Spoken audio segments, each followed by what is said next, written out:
안녕하십니까. 자, 이제 처음부터 시작을 하도록 하겠습니다.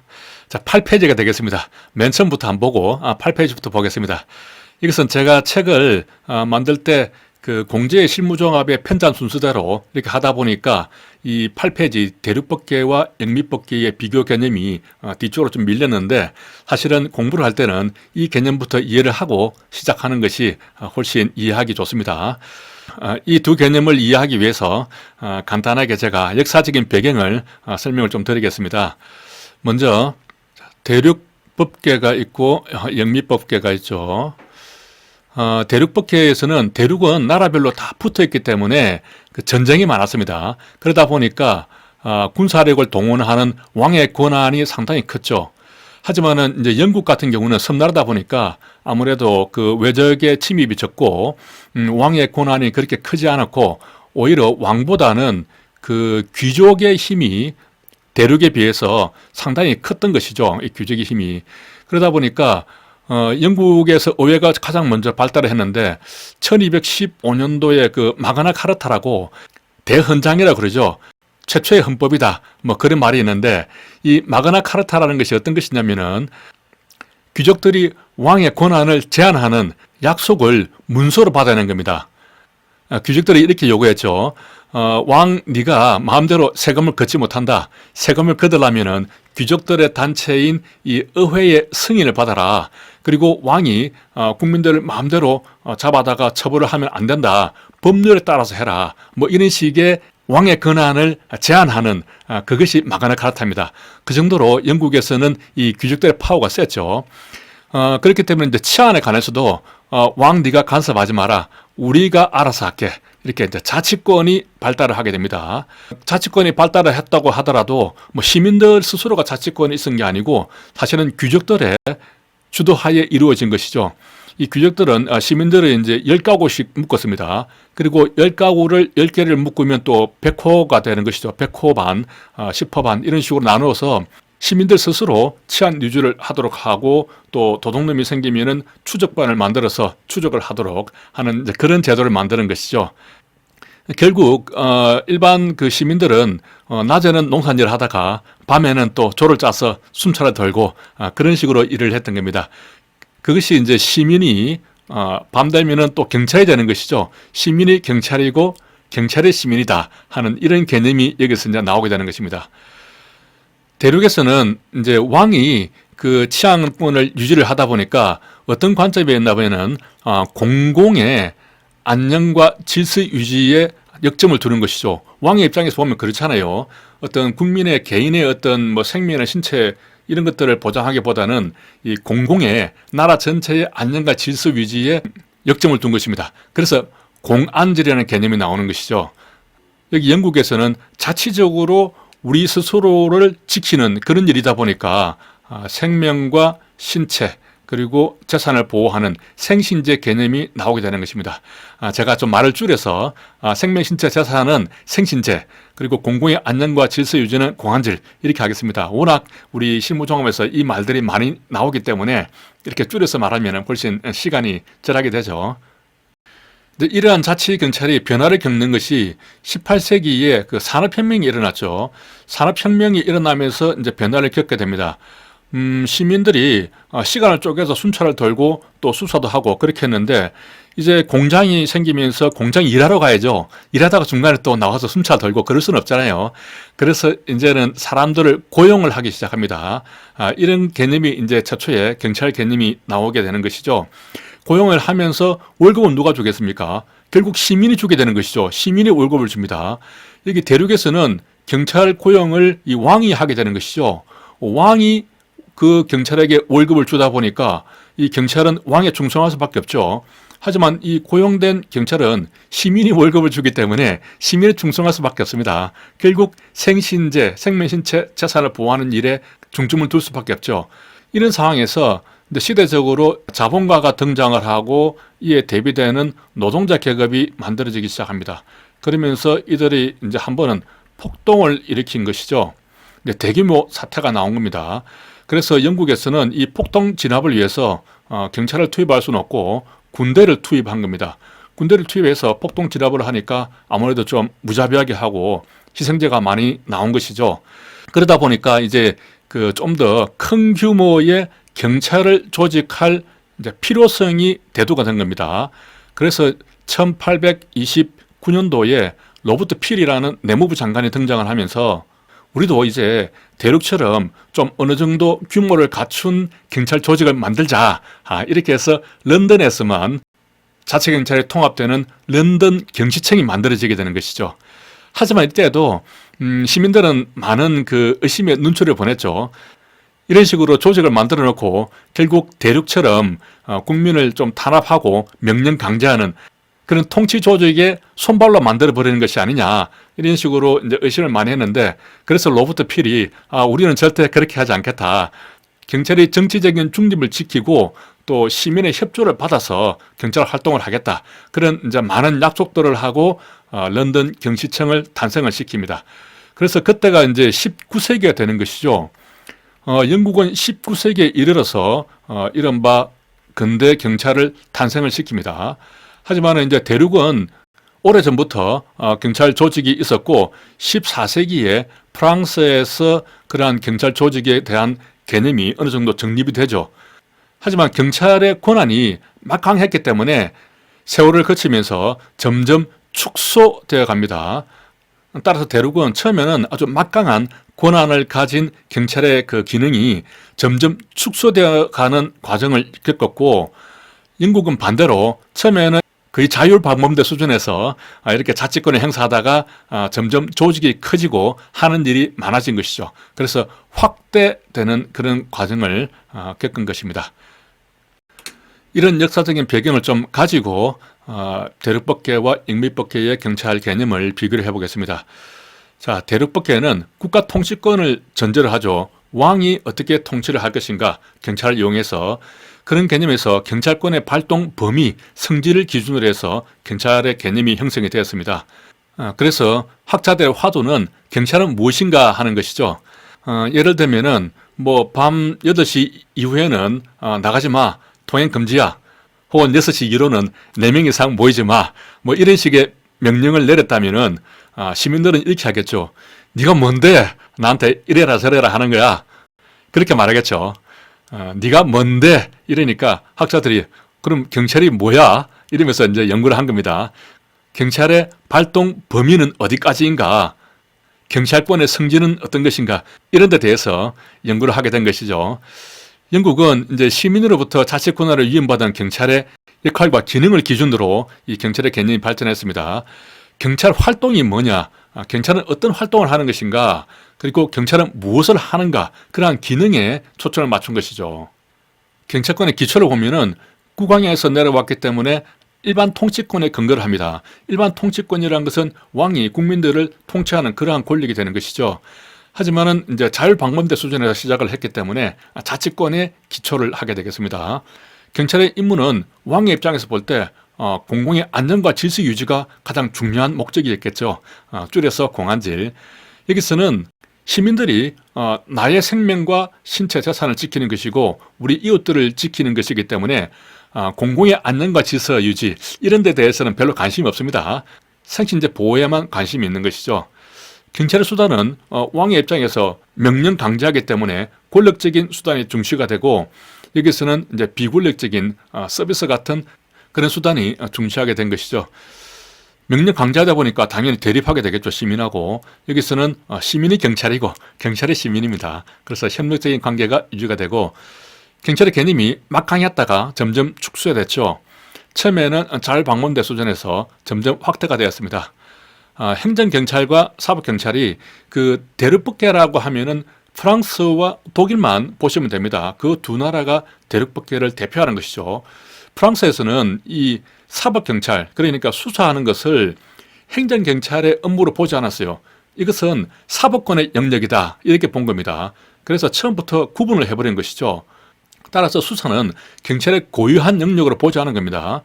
하지만 영국은 그런 개념이 없었어요. 그냥 우리끼리 순찰을 하다가 도둑놈 생기면 추적반을 편성을 해서 잡으러 갑니다. 그렇기 때문에 경찰의 개념에는 이 수사의 영역이 자연스럽게 처음부터 있었던 것이죠. 우리나라에 어떻게 영향을 미쳤냐면은 처음에 그 대륙법계의 경찰 개념이 프랑스에서 14세기에 정립됐습니다.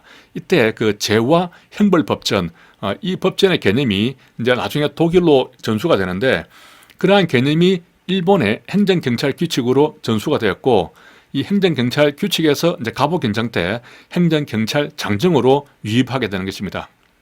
여기서 시험에 그 일본의 행정경찰 규칙이 갑오경장 때 행정경찰 장정으로 이렇게 전수가 된 것인데, 이 말이 비슷하다 보니까 두 가지를 바꿔 놓습니다. 일본의 행정경찰 장정이 뭐 규칙으로 이렇게 전수가 되었다. 그러면 틀린 지문이 되겠죠. 일본은 원래 좀 매뉴얼 사회잖아요. 그렇기 때문에 규칙을 중시하고, 우리나라는 이따만 하더라도 좀 힘을 쓰는 장정이 중심이 되었겠죠. 그렇게 구별을 좀 하시면 되겠습니다. 여기서도 이제 독일에서 넘어온 것이 아니라 프랑스에서 넘어왔다. 그런 개념을 기억을 해야 되고요. 미군 정기가 들어오면서 영미법계에 국민의 생신제 개념이 도입하게 되는 것이죠. 그래서 경지법은 53년도에 만들어졌거든요. 이때는 이제 일제시대 때의 그 대륙법계와 미군정 시대의 영미법계가 모두 반영된 개념이 되겠습니다. 자, 이렇게 역사적 배경과 내용을 비교를 했는데, 지금 들으면 잘 알겠지만은 시험에 나오면 또 헷갈릴 수 있습니다. 그래서 두 문자로 암기를 해보겠습니다. 영미법계는 영미죠. 영미야, 자치권이니까 자치방에서 역기 들고 뭐하니, 행정경찰과 사법경찰의 구분 없죠. 구분 없이 수사, 술 사줄게. 자, 그림을 한번 보겠습니다. 친구가 놀러와서 영미 자취방에 와서 카스나 참이슬이나 구분 없이 술을 사주고 있습니다. 영미가 상당히 좋아하고 있죠. 자, 처음으로 돌아가서 보겠습니다. 자, 제1장 경찰과 경찰학입니다. 자, 대륙법계 경찰 개념을 보겠습니다. 아까 영미법계 경찰 개념은 그게 전부입니다. 이제부터 차근차근하게 대륙법계 경찰 개념을 보겠습니다. 먼저 사회 공공의 안녕과 질서 유지를 위해서 일반 통치권에 근거해서 국민에게 명령 강제하는 작용으로 보았죠. 그래서 대륙법계는 이제 공안질 개념이 주가 되고, 영미법계는 생신제 개념이 되겠습니다. 국왕의 절대적 권력이 봉사하는 경찰과 시민이 대립하는 구도에서 점차 경찰권 발동 범위를 축소하는 과정으로 변천이 되었죠. 자, 이 변천되는 과정을 잘 기억을 하고 암기를 해야 됩니다. 고대에서 폴리스라는 단어의 의미는 그 라틴어 폴리티아에서 유래를 했는데, 도시국가에 대한 일체의 정치, 가장 이상적 상태의 헌법을 이야기했습니다. 정치, 헌법 이런 뜻이었죠. 폴리스란 단어가 지금의 폴리스란 단어하고 그 의미 자체가 다릅니다. 세월이 많이 흘렀으니까 그 단어의 의미도 많이 바뀌었겠죠. 예전에 고대에서는 정치를 의미했다. 그리고 헌법을 의미했다. 이렇게 기억을 하시고, 이제 중세시대가 오면서 14, 15, 16세기를 중세시대로 보고 있습니다. 원래 중세는 그 이전에도 중세였지만은 우리 경찰학에서 의미 있는 14, 5, 6 이것만 보겠습니다. 14세기에 이르러서 이제 프랑스에서 국가 목적, 국가 작용, 국가의 평온하고 질서 있는 상태를 의미하는 것이 경찰이다. 라폴리스라는 개념을 만들게 됩니다. 이때만 하더라도 국가행정 전반을 포괄하는 의미로 폴리스라는 단어를 사용한 겁니다. 이 개념이 15세기에 독일에 넘어가서 이제 프랑스 개념이 독일로 넘어갔죠. 반대로 독일 개념이 프랑스로 넘어갔다. 이렇게 헷갈리면 안 되겠습니다. 이때도 여전히 국가행정 전반을 폴리스라는 단어가 의미를 했던 것이죠. 16세기에 그 독일에서 제국경찰법을 만들면서 여기에는 교회 행정을 제외한 일체의 국가 행정을 의미하는 것으로 조금 이제 바뀌기 시작합니다. 여기서는 이제 교회 행정이 제외됐죠. 이것을 시대순으로 기억을 하면 이제 14세기 프랑스 처음 시작했죠. 사프죠. 샤프, 오도독이 되겠습니다. 샤프, 오도독. 16세기 교회가 제외됐으니까 육교에서 씹어버렸다. 이렇게 기억을 합니다. 씹어버렸으니까 제외되는 개념이 되겠습니다. 이제 17세기 경찰 국가시대가 도래했습니다. 이러면서도 벌써 경찰 국가시대, 이러면 경찰의 파워가 상당히 강할 것 같죠. 막 강했습니다. 하지만은 그 행정은 이제 분화되기 시작합니다. 분리되기 시작한다는 의미죠. 내무 행정에 한정을 하게 됩니다. 군사나 사법, 재정, 외교 행정은 이제 분리돼서 떨어져 나가게 되는 것이죠. 이렇게 경찰의 범위가 축소가 되었죠. 하지만은 그 권한은 더 막강하고 파워는 더 강력해진 겁니다. 그렇기 때문에 우리가 경찰 국가시대라고 부르는 것이죠. 아무튼 내무행정에 한정했기 때문에 소국 행정뿐만 아니라 적극적인 행정도 여전히 남아 있습니다. 그리고 18세기 이제 법치국가 시대가 도래합니다. 계몽주의 사상, 자연법, 권력 분립, 자유주의 사상이 등장하면서 프랑스 혁명이 일어났죠. 1789 외우기는 좋죠. 이때가 이제 18세기 후반이 되는 것이죠. 프랑스 혁명 이후부터 2차 대전 이전까지를 법치국가 시대로 부르는 겁니다. 그래서 18에서 19세기가 되는 겁니다. 이때 이제 내무행정 중에서 직급행정이 떨어져 나가고 소극적인 질서 유지에 한정하게 되는 것입니다. 자, 2차 대전을 겪고 나서 주로 이제 독일이죠. 독일이 경찰권이 막강했는데 그 경찰권을 축소하는 비경찰화가 이루어집니다. 비경찰화라는 것은 경찰에서 일부 떨어져 나가서 경찰의 영역이 아니라는 의미가 되겠죠. 건축이라든가 영업, 위생 이런 업무들을 협의의 행정경찰이라고 하는데 이러한 협의의 행정경찰은 이제 경찰의 고유한 영역에서 분리되어 나갑니다. 협의의 행정경찰에 대한 개념은 뒤에 또 설명이 되겠지만은 기본적으로 일반 행정에서 일반 행정의 부수에서 경찰 권한이 작용되는 그러한 행정을 협의의 행정경찰이라고 하거든요. 건축 업무에서도 건축법을 위반하게 되면 강제로 철거를 한다든지 이렇게 명령 강제하는 그러한 권한이 발동이 되잖아요. 그렇게 일반 행정에 부수한 경찰력이 있는 경우 그런 업무를 협의의 행정경찰이라고 하는 것이죠. 이러한 협의의 행정경찰이 떨어져 나가고 순수한 본래적인 경찰의 개념을 이제 보안경찰이라고 하는데 이런 개념만 남게 되는 것이죠. 어떤 것이 있냐면 교통이나 생활안전, 풍속은 이제 우리는 생활안전 개념에 들어가 있죠. 별도로 이 부분이 시험에 잘 나오기 때문에 따로 떼서 기억을 합니다. 그리고 해양경찰, 경비경찰, 교생풍 해경이죠. 교생 같은 얌전하고 좀 멋있는 해경이 되겠습니다. 교생풍 해경에 한정하게 되었다. 자, 경찰 권한의 축소 과정을 다시 한번 정리를 해보면 중세시대에 14, 15, 16이었죠. 대체로 전반적인 국가 행정을 의미했습니다. 하지만 16세기에 독일에서 제국경찰법에서 교회 행정은 제외하게 되었죠. 경찰국가 시대 17세기에서는 내무행정에 한정하면서 군사 제외가 제외됐죠. 법치국가 시대에서는 소극적 질서 유지에 한정하면서 적극행정이 제외됐습니다. 2차 대전 이후에는 비경찰화가 되면서 협의의 행정경찰이 빠지고 보안경찰에만 국한하게 되었죠. 이 내용을 그대로 한꺼번에 암기합니다. 두 문자만 따면은 중전, 경내, 법소, 2차, 비보가 되는 것이죠. 그리고 각 단계별로, 각 시대별로 이렇게 제외되는 것들이 하나씩 있습니다. 이것들을 잘 기억을 해야 됩니다. 방금 기억한 그 아두스를 설명을 좀 드리겠습니다. 자, 중전이 경내 법소에서 2차 비보를 받았다. 이렇게 하면은 한꺼번에 다 기억을 할 수 있겠죠. 장희빈의 이야기를 여기에 좀 자세하게 적어 놨습니다. 참고를 하시고, 장희빈이 등장하던 시기에는 그 정파 싸움이 아주 심각했던 그런 시기입니다. 당시 왕이 숙종이었는데 장희빈이 그 궁녀로 들어가서 숙종의 그 눈에 들어서 후궁이 되었죠. 하지만 정파 싸움 때문에 장희빈이 궁 밖으로 쫓겨나게 됩니다. 그게 이제 1차 비보를 받고 쫓겨나게 되는 것이죠.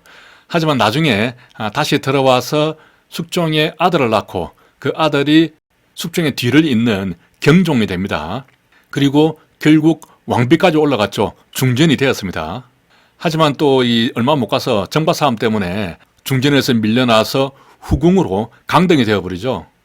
그리고 인현 왕후가 그 중전에 있게 되는데 그런 상황에서 이제 장희빈과 왕비인 인현 왕후하고는 앙숙이 되어버린 것이죠. 장희빈은 궁궐 안에 신당을 차려놓고 그것을 경내 법소라고 부를 수 있겠죠.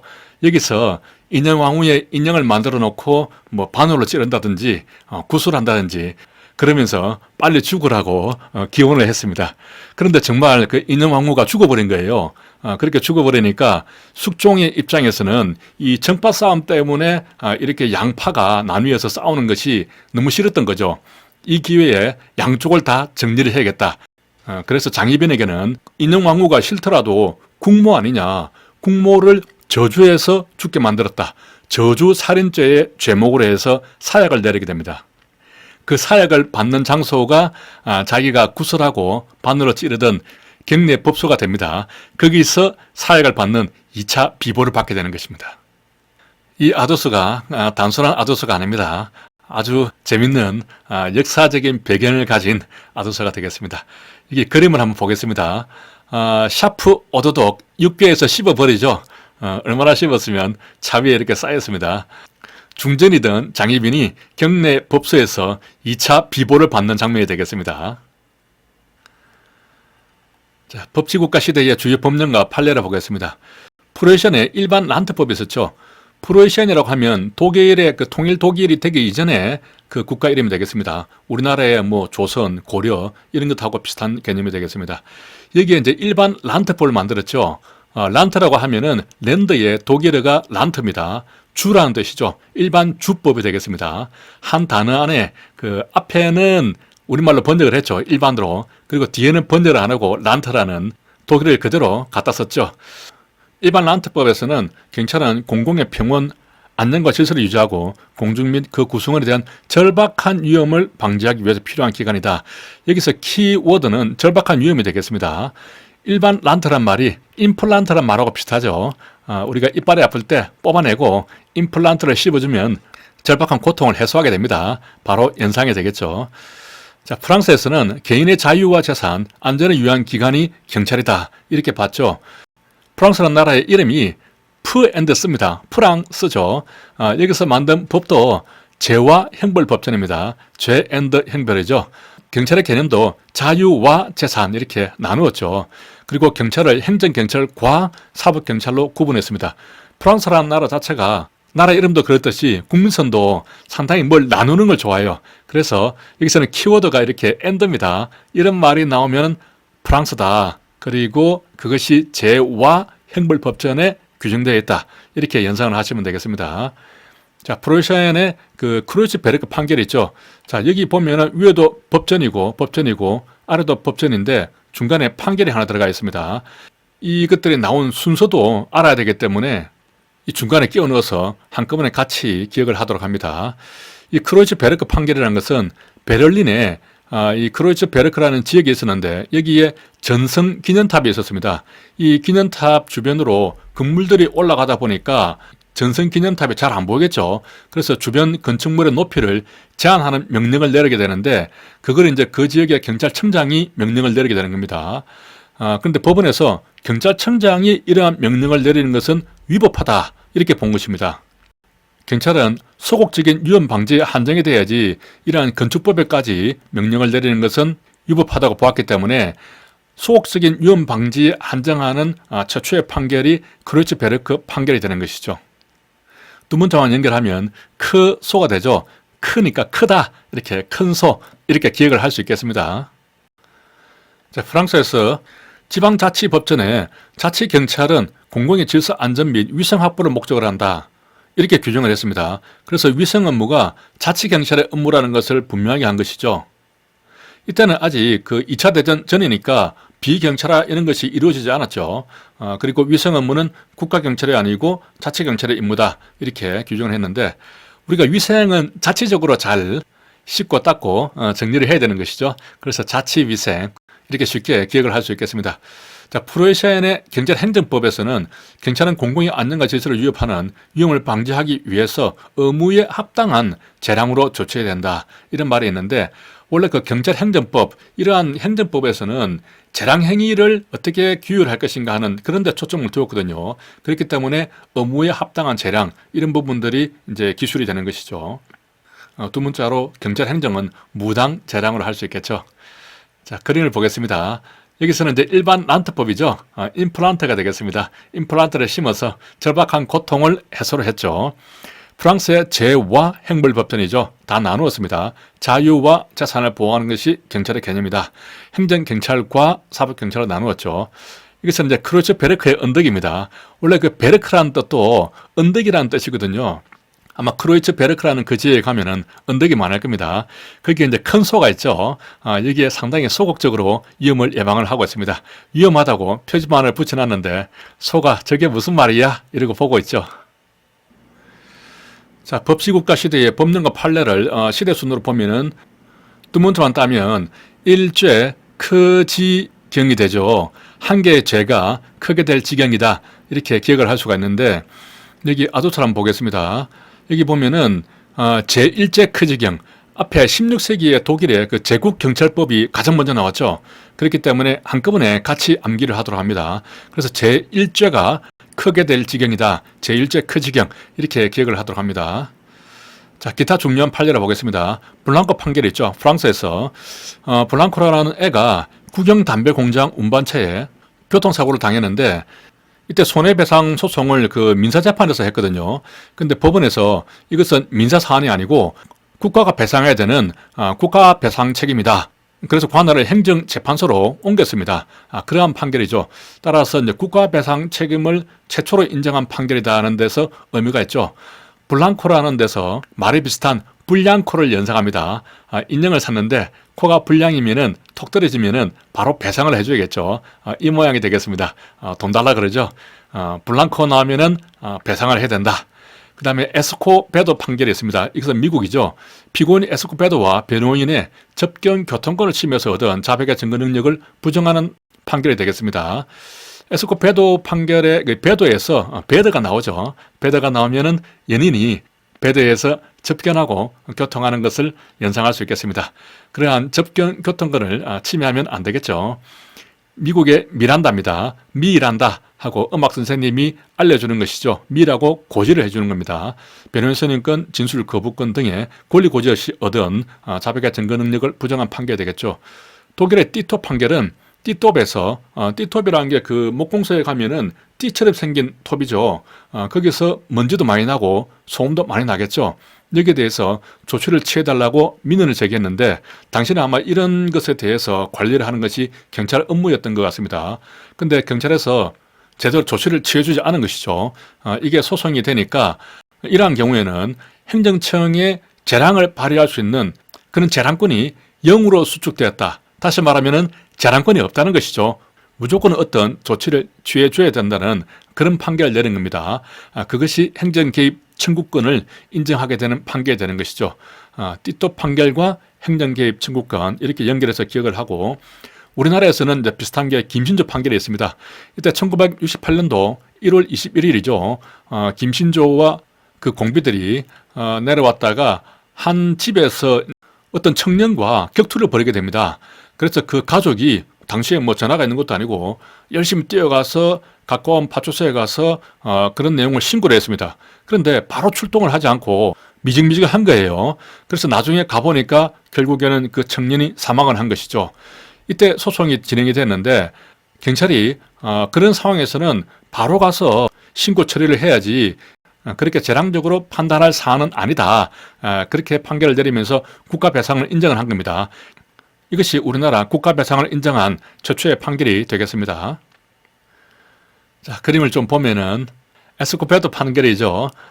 베드에서 연인이 접견 교통하고 미라고 알려주고 했죠, 선생님이. 자, 대륙법계, 영미법계는 아까 했으니까 넘어가고요. 형식적 의미의 경찰과 실질적 의미의 경찰, 과거에 시험이 많이 나왔죠. 상당히 중요한 부분이 되겠습니다. 이 개념은 독일에서 그 학자들이 만들어낸 개념입니다. 그러니까 아주 오래된 개념이죠. 지금 이제 그 경찰을 공부하는 학자들은 이 개념을 좀 구닥다리 개념으로 그렇게 보고 있더라고요. 아무튼 우리는 시험에 잘 나오니까 잘 봐야겠습니다. 독일에서 행정법학자들이 학문적인 개념으로 만들었기 때문에 이것은 대륙법계가 되는 것이죠. 그래서 사회 공공의 안녕과 질서 유지를 목적으로 공안절이 되는 것이죠. 일반 통치권의 명령 강제하는 그러한 행위는 모두 실질적 의미의 경찰이다. 이렇게 정의를 한 겁니다. 그리고 보통 경찰 기관에 의해서 실정법에 따라서 하는 것을 형식적 의미의 경찰로 하자. 이렇게 독일의 학자들이 정의를 내린 겁니다. 따라서 이 실질적 의미의 경찰은 이론적인 개념이 될 것이고 형식적 의미의 경찰은 법에 따라서 하는 것이니까 우리가 법에 따라서 하면은 실무사항의 개념이 되고 실정법상의 개념이 됩니다. 그래서 연결은 형식적인 것이 실정법, 실무상 이렇게 연결되고 실질적인 것이 학문적 이론상 이렇게 연결되는 것이죠. 자, 보면은 실 이렇게 연결되는 것이 아닙니다. 잘못하면은 요 세 가지를 섞어나면은 바로 헷갈리는 것이죠. 자, 형식적 의미의 경찰은 법에서 정하기만 하면 되니까 국가 목적이든 사회 목적이든 상관이 없죠. 하지만 실질적 의미의 경찰을 학자들이 정의를 할 때 사회 공공의 안녕과 질서 유지 이렇게 했습니다. 그렇기 때문에 국가 목적에 해당되는 것은 실질적 의미의 경찰에서 제외되는 것이죠. 그래서 국가 목적이라 할 수 있는 정보 파트라든가 보안 파트, 지금은 또 안보 파트라고 하는데 보안 파트 중에서 이제 뭐 대공 파트라든가 이런 파트를 얘기하는 것이죠. 나중에 나오는 그 보안 경찰하고 구분하기 위해서 제가 이렇게 써둔 거죠. 현재는 우리 그 경찰청 직제에 보면은 뭐 안보수사국 이렇게 안보란 개념이 나오기는 하는데 또 경찰 공무원법이라든가 이런 또 다른 법에는 여전히 보안이라는 용어를 쓰고 있습니다. 그래서 보안경찰 혹은 안보경찰을 설명할 때 보안이란 용어와 안보란 용어가 당분간은 좀 혼동이 될 것 같아요. 외사 파트 이런 것도 국가 목적적인 것이죠. 이런 것들은 실질적 의미의 경찰에 포함되지 않는다 하는 것입니다. 일반 통치권에 기초를 하기 때문에 내부 질서 유지를 목적으로 하는 의원경찰, 국회경찰이 되겠죠. 법정경찰, 법원 내에서 이루어지는 경찰 이런 것들도 포함되지 않겠습니다. 이런 것들은 일반 국민을 상대로 하는 것이 아니죠. 자, 그리고 법률에서 규정된 보통 경찰 기관이 하는 활동을 형식적 의미의 경찰이라고 하다 보니까 보통 경찰 기관이 어떤 건데 하는 그런 조직의 중심으로 만들어진 개념이죠. 하지만은 국민에게 명령 강제하는 활동, 그것이면은 경찰로 보자 하는 작용의 중심이 되겠습니다. 법률에서 규정만 하면 되니까 권력적인 것뿐만 아니라 이런 서비스 활동도 들어갈 수가 있죠. 하지만은 이제 학자들이 정의하기에 명령 강제하는 활동만 실질적 의미의 경찰로 규정을 하자 그렇게 되어 있는 겁니다. 따라서 비권력적인 것, 경찰 서비스 활동은 여기서 제외되는 것이죠. 또 공공의 안녕과 질서 유지를 목적으로 한 것이죠. 질서 유지이기 때문에 소극적인 겁니다. 소극적인 것뿐만 아니라 적극적인 것도 규정만 하면 할 수가 있는 것이죠. 실질적 의미의 경찰은 국가별로 어떤 차이가 있거나 그런 개념이 아닙니다. 아까 위에 정의한 그 개념에만 맞으면 실질적 의미의 경찰로 보는 것이죠. 하지만 이제 그 나라에서 법률이 어떻게 정하느냐에 따라 달라지기 때문에 국가별로 다르고 또 제도별로 다르고 그렇기 때문에 유동적이라고 보는 것입니다. 보통 경찰 기관에 한정을 하고 있죠. 하지만은 위에 정의한 그 개념에만 맞다면 경찰 기관뿐만 아니라 다른 기관에서도 일반 통치권에 기해서 명령 강제하는 활동이라면은 실질적 의미의 경찰로 보겠다는 겁니다. 그렇기 때문에 경찰 고유의 영역인 보안경찰, 교생풍 해경이죠. 이것뿐만 아니라 협의의 행정경찰, 건용위 같은 건축이나 영업, 위상 같은 것들도 실질적 의미의 경찰에는 포함이 되는 겁니다. 또 현재나 장래에만 한정하게 되는 것이죠. 질서 유지라는 것은 현재 상태를 유지하는 것이죠. 과거의 범죄를 수사하는 것이 아닙니다. 따라서 사법경찰은 제외되는 것인데 법률에서 규정된 것을 하는 것이 형식적 의미의 경찰이기 때문에 수사도 당연히 여기에서는 포함이 될 수 있는 것이죠. 이 두 가지 개념이 조금 혼동스러울 수 있는데 형식적 의미의 경찰과 실질적 의미의 경찰은 서로가 포함하는 그런 포함 관계는 아닙니다.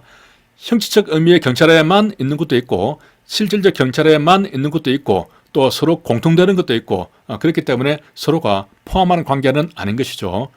자, 형식적 경찰에만 해당되는 것은 수정 외보 서비스가 되겠습니다. 여기서 이제 보안은 국가 보안에 관한 것이죠. 안보 경찰하고 같은 개념이 되겠습니다. 수사는 현재나 장래에 관한 것이 아니라 과거에 대한 수사죠. 그렇기 때문에 실질적 의미의 경찰이 아니고 정보 외산 보안 이런 것들은 국가 목적적이죠. 사회 목적에 한정하기 때문에 또 실질적 의미에서는 제외되고 명령 강제하는 활동이 돼야 되는데 서비스니까 제외되는 것입니다. 따라서 이것들은 형식적 경찰에만 해당되는 것이죠. 실질적 경찰에만 해당되는 것은 협의의 행정경찰입니다. 건영위 같은 것이죠. 이게 틀린 지문으로 풍속이 잘 나오는데 풍속은 교생, 풍, 해경 이렇게 해서 보안경찰에 들어가죠. 보안경찰은 자 밑에 나옵니다만은 형식, 실질 모두에 해당하는 경찰이 되겠습니다. 일반적으로 이제 보안경찰은 형식적 경찰이라고 보는 것이죠. 하지만 또 나라별로 국가별로 조금 다를 수는 있겠습니다. 우리나라 같은 경우는 이제 모두 해당하는 개념이 되는 것이죠. 여기에 이제 불신검문이 들어가 있는데 불신검문은 우리 경제법에서 경찰의 권한으로 규정을 하고 있기 때문에 형식적 의미의 경찰에 분명히 들어가죠. 그런데 이것을 이제 권력적 작용으로 볼 수 있느냐, 여기에 대해서 학설의 다툼은 있습니다. 하지만은 이제 공제 실무종합에도 문제도 나와 있는데 보면은 불신 검문을 할 때 그것을 거부를 하고 그냥 가려는 사람을 앞을 막을 수는 있는 거 아니냐. 그것은 판례에서도 인정을 하고 있다. 그렇다면은 사람을 정지시키는 그 권한, 그것은 즉시 강제이기 때문에 권력적 작용이고 명령 강제하는 활동이다. 그래서 실질적 의미의 경찰로 볼 수 있고 불신 근무는 형식적, 실질적 의미의 경찰이다. 이렇게 해설을 하고 있습니다. 하지만 여전히 학설에서는 불신 근무를 할 때 상대방이 얼마든지 그 자리를 떠날 수도 있고 명령 강제하는 그런 강제력이 작동이 될 수 없기 때문에 즉시 강제로 볼 수가 없다. 단순하게 임의적으로 조사하는 행위에 불과하다. 그래서 즉시 강제로 안 보는 그런 학자들도 있습니다. 아무튼 결론적으로 너무 길게 얘기하면 복잡하니까 우리 공제 실무종합에서는 불신 근무를 정지시키는 행위에 대해서는 권력적인 작용으로 보고 형식적 의미의 경찰, 실질적 의미의 경찰 모두 해당되는 것으로 보고 있습니다. 자, 모두 해당되지 않는 것도 있죠. 의원경찰, 국회경찰, 법정경찰. 이것은 일반 통치권에 기초하지 않는 내부 질서 유지 행위이기 때문에 실질적 의미의 경찰에도 포함되지 않고 또 우리 경찰, 경지법이라든가 우리 경찰법에 규정되어 있지 않죠. 그러니까 아무 곳에도 해당되지 않습니다. 아도스를 다시 한번 정리하면 형식적 의미의 경찰은 수정 외보 서비스가 너무 형식적이다. 여기서 이제 외보는 외곽의 보루를 이야기하겠습니다. 자, 이 외보를 수정하는, 수리하는 그 서비스가 너무 형식적이죠. 뒤로 돌을 막 던지고 있습니다. 자, 실질적 의미의 경찰은, 자, 위에서 두 문자를 한번 보겠습니다. 자, 독일에서 학문적이죠. 독학, 사일하고 장명소 차렸습니다. 실질적으로 딱 4일 공부한 것이죠. 그리고 바로 장명소를 차렸습니다. 감동의 눈물을 흘리고 했죠. 자, 경찰의 분류를 보겠습니다. 이 내용들이 좀 쉬운 듯 하면서도 막상 시험에 나오면 틀리기 쉬운 부분입니다. 시험에도 자주 나왔죠. 자, 목적에 따라서 경찰을 분리했는데 상권 분립에 따른 분류라고 볼 수도 있습니다. 목사행입니다. 사법경찰과 행정경찰. 사법경찰을 사법권의 영역으로 봤죠. 행정경찰은 이제 행정권의 영역으로 보고 그렇게 분류하는 방법이 되겠습니다. 사법경찰은 형식적 의미의 경찰에 들어가고 형사법에 근거를 하죠. 우리나라는 조직법상으로 구분을 하고 있지 않습니다.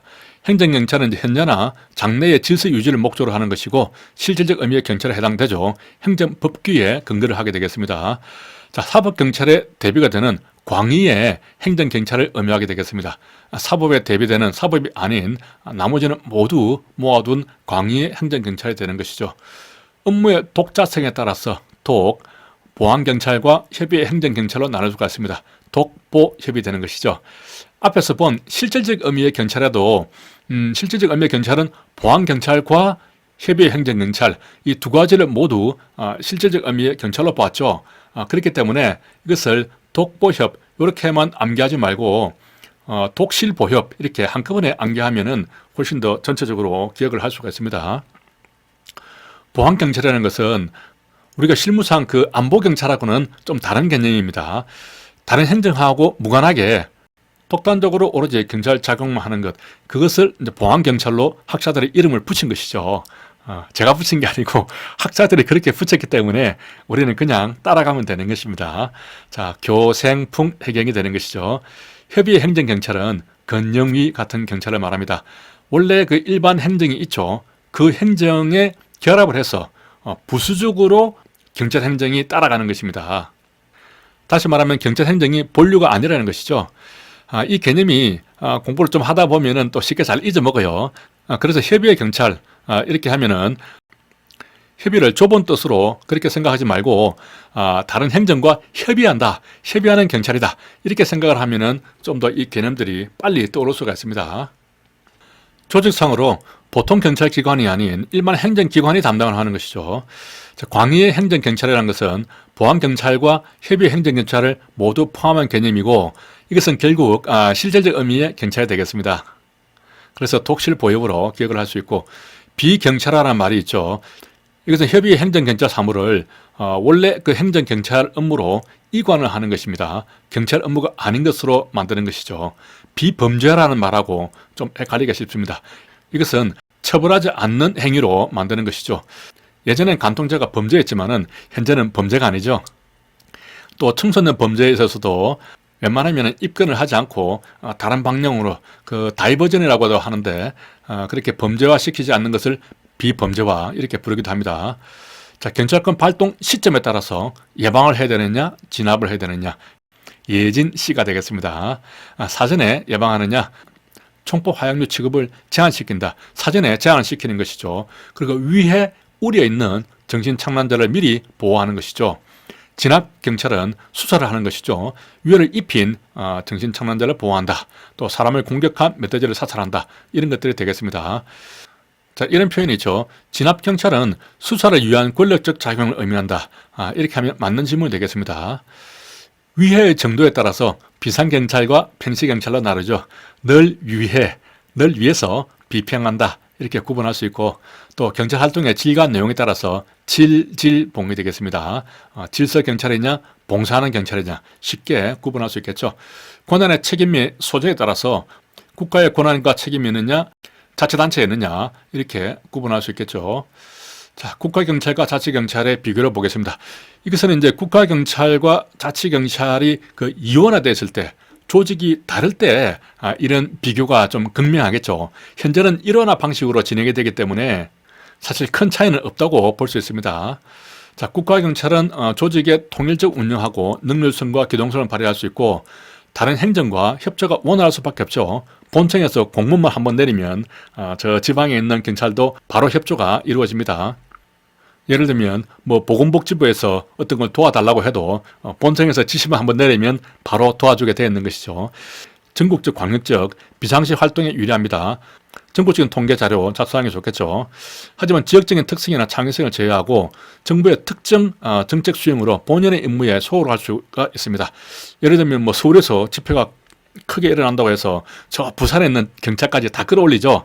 그렇게 정부의 특정 정책 수행으로 부산경찰이 본연의 임무에 소홀할 수가 있겠죠. 조직이 좀 비대해질 수 있고 관료화될 수가 있습니다. 자치경찰은 반대가 되는 것이죠. 이렇게 그 반대로 이해를 하면 되겠습니다. 여기까지 하겠습니다. 수고하셨습니다.